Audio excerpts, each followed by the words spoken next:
Today's episode is brought to you by Dr. Jeffrey Halstead, DMD. Dr. Jeffrey Halstead has been Canandaigua's hometown dentist for more than 35 years, offering routine dental care as well as cosmetic dentistry, implants, and dentures by their highly trained and experienced staff. Visit them online at canandaiguadentistry.com or find them on Facebook and Instagram.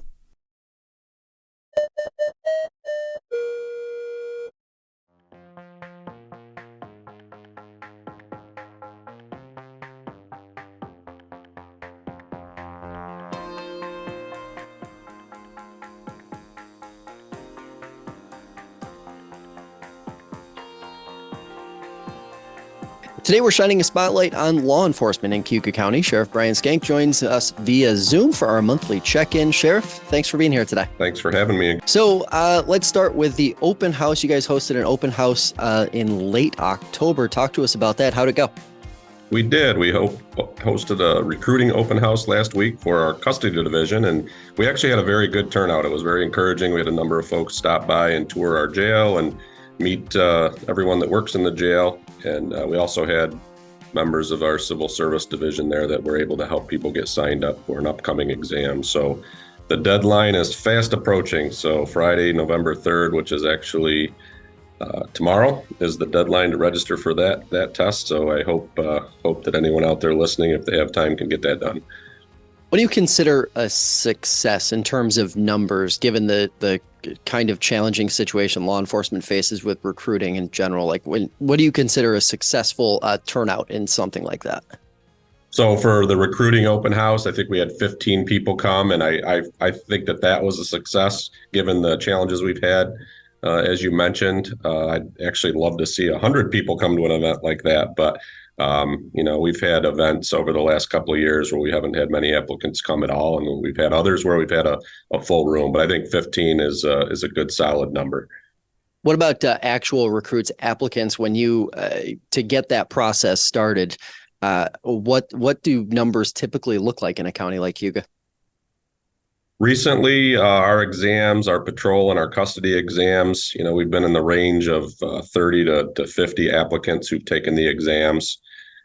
That's not too bad given what I've heard going on across the state with other counties, but that's really not a big enough number. Really by the time the exam is administered, by the time we give the physical agility tests, by the time we look at backgrounds and histories of the applicants, those numbers get whittled down pretty fast. So I remember, when I took the exam years ago, there were hundreds of applicants, and I'm hoping that someday we can get back to that. But everybody's, dealing with challenges with the labor shortage, and law enforcement is not immune to that challenge as well. So, we're getting through it. But I think overall, we're not in bad shape compared to other municipalities in our local area.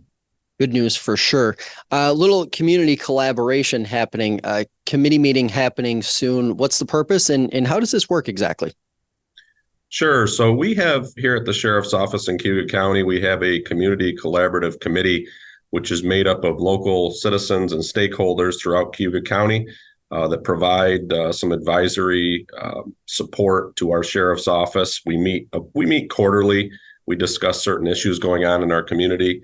And these stakeholders help us guide the work that we do here at the Sheriff's Office. And we also utilize that group as a direct conduit to the citizens in our community that we serve. So this committee has worked with our Sheriff's Office to set up a community meeting on November 16th at Cayuga Community College. And that's going to start at 6 p.m. And the topic of discussion for that night is going to be substance use and abuse in our community. So anybody that's interested is welcome to come on November 16th at 6 p.m. Just come to Cayuga Community College. It's going to be an open forum to talk about challenges that we have in our community. There's really no formal agenda. I'm going to encourage anyone to come that might have any concerns or want to learn a little bit more about what we're doing and what we're seeing here locally. But it's really just, it's a meeting to engage the public in helping us do the work that we do. How important are those opportunities to get out into the community and talk to the community like that, given that Cayuga County is a very large 70 plus mile community that from one end to the other can be a bit disconnected. So how valuable are those quarterly opportunities to connect with folks? I think they're very valuable. And I think any law enforcement agency, including our own sheriff's office, must understand how critical it is to engage the public and get that feedback. We work for the citizens that we serve, and we need to make sure that we're getting that feedback. And, we don't always do it right. We need to know, if there's things that we can do better. And we certainly like to hear when we are doing things right, but it's important to get that feedback so that we can always improve upon the services that we deliver in our community. Is that one of the only ways really that in a rural county that you can gauge, get a pulse on the community and where they sort of stand on different things and what they're seeing in their neighborhoods? It's one way. I don't think it's really the only way. I think, we utilize all kinds of different platforms and ways to get that feedback, whether it's social media, whether it's via email, whether it's these direct interactions with the citizens that we serve. Certainly some of our elected leaders locally will get feedback that comes to us via them. So I think there's a lot of different avenues where that can come from. But, I always encourage folks, if they want to reach out directly to me, I encourage that. And I do put that out there often, that they can certainly call my office directly or email me at sheriff@cayugacounty.us and, let me know if they need any assistance, or if they've got a concern, or they're not, whether they're, it's a compliment or something that we can do better. I always encourage that if folks want to reach out. All the feedback welcome. Absolutely. We are always hearing about a shortage of blood, and you guys have a blood draw event coming up. Talk to us a little bit about that. We actually did hold that yesterday. So that's come and gone, but we do that twice a year. In the spring and in the fall, we host a public safety blood drive. But I would highly encourage, with the blood shortage, as you mentioned, that, anybody willing to donate, to go to, the Red Cross's website, look for those blood drives. They're held continually, in multiple locations throughout our community and beyond. Sign up and please help, alleviate that shortage. But I believe we had about 20 people come to our drive yesterday and donate, which is great. And we'll be holding another one in the spring. And it was interesting. I'm usually not too surprised when I'm reading through different things. And you sent the notes over last night. Metal detectors at the county office building. It's ironic because I think a lot of us just assume that metal detectors are everywhere in municipal buildings like that. But this is new and it seems to be going well. It's going very well. Yes, we just recently, within the last few weeks, put the metal detector in the Cayuga County office building along with a bag scanner. Before, we did not have that set up. We would just screen people as they came in, give them an ID, but we didn't have a real true way to screen them for weapons. So we have set that up, and I will say that we've had a few knives that have been identified and some bags that have been scanned that weren't disclosed coming in. And a lot of folks carry pocket knives, which, the vast majority of people we don't have to worry about. But we've found that a lot of people coming in to utilize the services at the office building do carry weapons. So no, that's been very successful. I feel much better about the security of our office building, and we'll continue to work on strategies to make that as secure as possible, for not only for the staff, but for, our community and the public that visits. Is this something that you had been advocating for before, or your office had been advocating for before, or how did this come to be?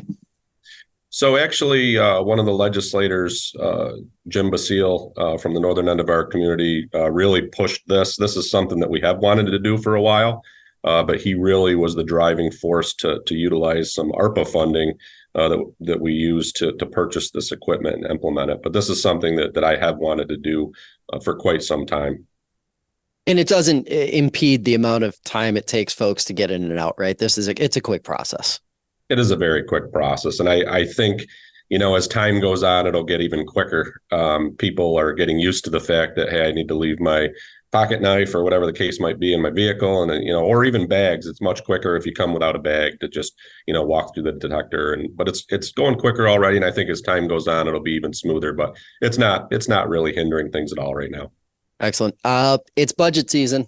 So let's talk a little bit about that. What are the biggest challenges that you're seeing coming down the pipe here as you get into the budget process? So this year is going to be very challenging. We've got challenges with the age of our public safety building and complex. It's becoming, there's certain parts of it that are getting to be 25, 30 years old, and things wear out. And I think what a lot of folks don't understand too sometimes is that with our building, especially with the jail, it's a 24/7 operation. That's just, we don't shut the lights off at 5 o'clock and go home and the building sits idle. It's always in motion. So our building, tends to wear out a little bit quicker, but a lot of challenges with building maintenance. We've settled a number of contracts this year with our unions, which has put a little bit of stress on the budget, but was certainly necessary in today's labor environment to stay competitive. So, we've got some challenges there, and just meeting the needs, enforcement needs out there. Things are getting more and more costly, as everybody knows, with inflation, and that's impacting us. So it's going to be a very challenging budget year for us. So we're trying to do the best we can with the available funding that we have, and work with the legislature to make sure that we have the resources we need to provide public safety services. One thing that I think a lot of people tend to not fully understand is the relationship between the number of folks that you're actually housing at the jail and how that affects the budget. What are you seeing there, and what are your expectations for next year in terms of how you go about forecasting that and figuring out exactly where that will sit? It's very difficult. And I can say during last year's process, we anticipated an average daily population in our jail of about 140 incarcerated individuals. And this year, that number actually was up over 160. So I did have to go back to the legislature here not too long ago, and I asked for additional funding to cover cost for prescriptions and for meal costs, because we didn't budget enough for that. So you ask how we forecast that. It's tough. We really don't know where we're going to be a year from now in population, but our numbers have been up. Our average daily population has remained in the 160s for the year. So we've had to budget quite a little bit more for meals, for prescription costs, for medical costs. And the unfortunate thing is the costs of those things are just going up so quickly that not only are we seeing more people in our jail, we're seeing the cost for everything that we need to take care of them going up. So that's going to be very tricky as well, and certainly put a strain on our budget. How much opportunity or wiggle room is there in terms of funding that comes from the state? I know a lot of folks in government talk about the money that comes from state to fund certain programs and things like that. Does the sheriff's office benefit at all from state funding that can sort of help alleviate some of these things, or is that kind of not really there? There's not enough. It doesn't keep up with the increase in costs. And I can give you one example when we talk about prescriptions.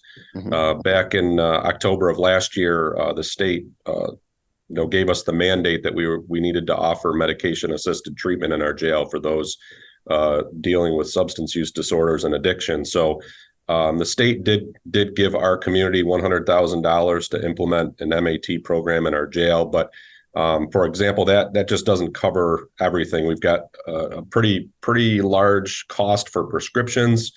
We did have to add an LPN, a nurse, to our jail to administer those meds, because that's done every day. So we didn't have the capacity to do that without the nurse.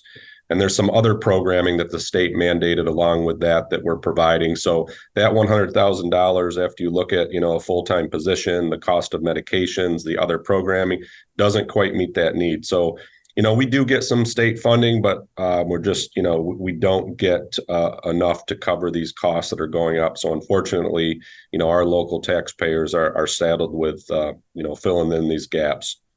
Is that a big piece of the advocacy that happens among sheriffs across the state, especially with the Sheriff's Association, to state lawmakers to say, hey, this is something that really needs to be watched, and frankly, more dollars need to be spent on? Sure. I mean, any state mandate, there's a lot of unfunded mandates that are coming down to our local communities. And, at the end of the day, we look for additional state money, but that's coming from the taxpayers too. I understand that's, we're all paying for that. So whether it's coming from the state, from our local municipalities, or the federal government, that's, at the end of the day, we're all paying for that. So, when these mandates come, sometimes I think, we could do a little bit better job of rolling some of these things out so the costs for everybody are more efficient and serve the needs of people we have here. But as you mentioned, our Sheriff's Association, our state Sheriff's Association does a lot of work, and we do partner with all of our statewide sheriffs to try to advocate for, providing the best services that we can and being fiscally responsible while doing it. You've mentioned addiction a couple times now so far in our conversation. Some good news on that front, it seems. Numbers of overdoses coming down slightly, at least historically, from the last, say, 5 or 6 years. Talk to us a little bit about that. We are seeing a decrease in the overall number of overdoses. I know last year we had a total of 227 overdoses from different substances that we've seen in our community. And I think that worked out to be an average of about 14 a month. We're seeing something similar so far this year, but when we look at the year prior, when we look at 2021, we were looking at about an average of 23 overdoses a month throughout Cayuga County. So we are seeing our numbers drop. We've also seen the number of fatalities, knock on wood, drop pretty significantly too. So far this year, we're at 4. I believe back in 2020, we had 23 fatal overdoses. So 4 is a much better number, but we're not going to stop until we get that number to 0. Those are people that shouldn't have been lost, to this scourge. But good news is, yes, we're seeing the numbers drop. We're continuing to work with a lot of community partners to drop those from many different fronts. And I hope that our work is going to continue to yield good results, and that, as we report out in the future, we continue to see a lower number. And another item that I guess you guys are seeing more of, DWI arrests. You called it concerning. Are the numbers higher than what you would typically expect this time of year? They're concerning in that we keep seeing a pretty high number, really from year to year. We're not seeing those numbers drop. I see every day the numbers that come across from our agency, from the New York State Police in Cayuga County, and from the Auburn Police Department. And it's almost daily we're seeing somebody being arrested for DWI. And, we've seen our numbers remain pretty consistent. We see, in the area of 35 to 40 DWI arrests a year. To me, that's way too many for our small sheriff's office. And countywide, the number's pretty staggering. But people need to make a plan. They need to be smarter when they're going to go out and use alcohol. And we're going into the holiday season. I'm very concerned that we're going to see an uptick, as we do every year during this time of year. So, make good choices, because it's one thing when you see that DWI arrest where nobody's hurt, but I've been to many fatalities over the course of my career that have been caused by a drunk driver. And that's just devastating, obviously, to the person that's injured, to the person that's killed, to the family that has to, live with that the rest of their life, and certainly to the person that made that one wrong choice to go out there and drink and drive and hurt somebody. So, have a plan, make good choices. We just continue to see that number be too high, and I want to see that number come down too. When you think about in terms of enforcement and the best ways to stay in front of it on the enforcement side, obviously there's a lot more at play than just enforcement here, but I'm curious, what are the strategies that, a sheriff's office like yours tries to employ to deter drunk driving, to deter driving under the influence of not just alcohol, but any substance at all? Like, what is that approach like now? And does it change year to year? So it doesn't so much change, but we there are many initiatives that we work on. We use social media a lot to remind people to hey, make a choice, get a ride, line things up, and don't be making these poor decisions, after you've been out there drinking. And I think, they're very important. The use of social media, other platforms where we get out there and get in the face of young folks within our community. And I think it's important too that, we put press releases out, and we've started putting press releases out for every DWI arrest. And one of the strategies that I'm looking at and doing that is just reminding people every time we're making arrests that, look, here's somebody that made a poor decision, has been charged with making a poor decision. Use your head, be smart, don't be the next person that's on that press release being put out there on social media or out there on the web. And, so I think it's just, we got to have a constant reminder to people out there that might otherwise go and make that poor decision. So I'm hoping that is helping. We can never gauge that and know if there's any success there, but it's my hope that somebody will read that and say, you know what, I'm going to line up a ride tonight, and I'm not going to drive after I've had, something to drink. Sheriff, appreciate the time. Thanks so much for taking it today. Thank you, Josh. I appreciate it as always. That'll do it for this edition of FLX Today. If you'd like to hear more conversations like this one, check out the show on your favorite podcast platform or subscribe to the FingerLakes1.com YouTube channel. Have a great day, and we will see you next time.